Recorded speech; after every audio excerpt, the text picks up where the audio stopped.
الله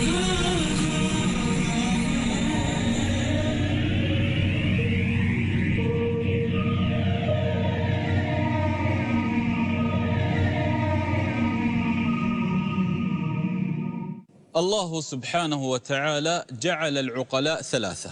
الله سبحانه وتعالى جعل العقلاء ثلاثة، فمن العقلاء الملائكة، الجن والإنسان. الملائكة والجن والإنسان.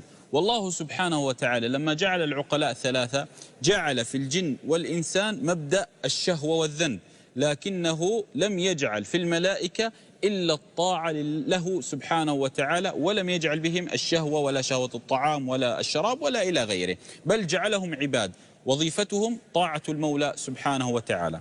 بقي عنا الإنس والجن، هؤلاء هم العقلاء الذين خلقهم الله عز وجل شانه وأناط بهم التكليف. قال تعالى: وما خلقت الجن والإنس إلا ليعبدون.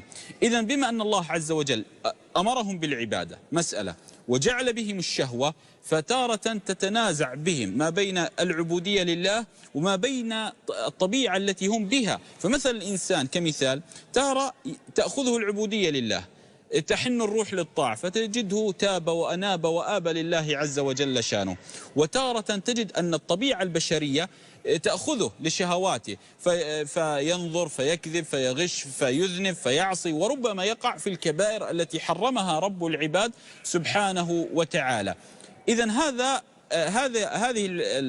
الأمر موجود في الإنسان، ولا يستطيع أحد أن ينزعه من الإنسان. بل إن النبي عليه الصلاة والسلام على جلالة قدره ورفعة شأنه قال الله عز وجل شانه: عبس وتولى. وقال الله لنبيه صلى الله عليه وآله وسلم: عفى الله عنك لما أذنت لهم، وهو نبي الأمة صلى الله عليه وآله وسلم.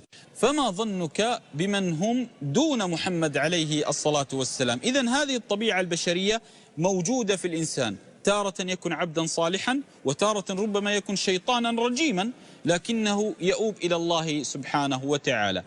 فمن أسماء الله الحسنى التواب.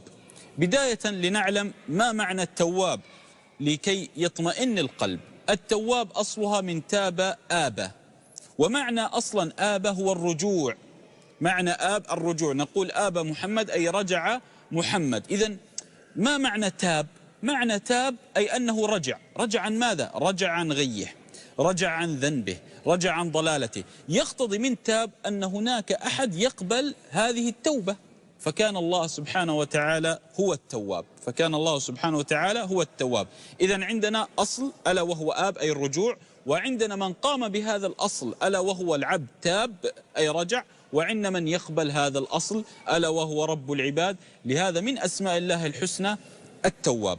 الآن تعال معي لروعة القرآن. قال جل وعز شانه: وهو الذي يقبل التوبة عن عباده. أعيد، قال الله عز وجل: وهو الذي يقبل التوبة عن عباده.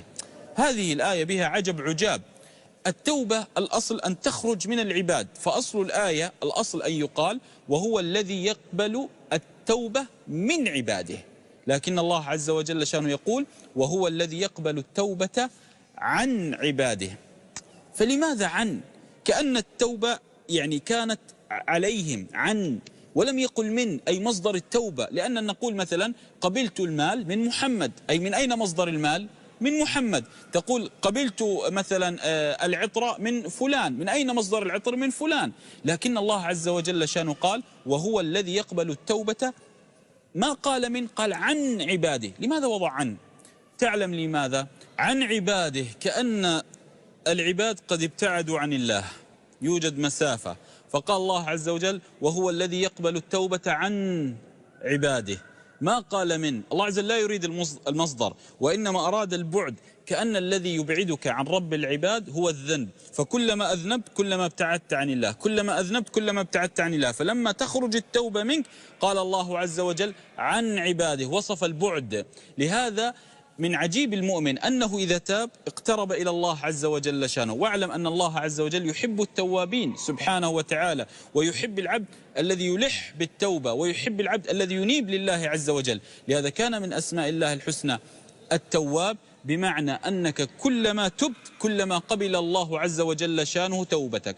واعلم علم اليقين أن باب التوبة لا يغلق أبدا إلا بأمرين: حتى تصل الروح ها هنا أو تخرج الشمس من مغربها.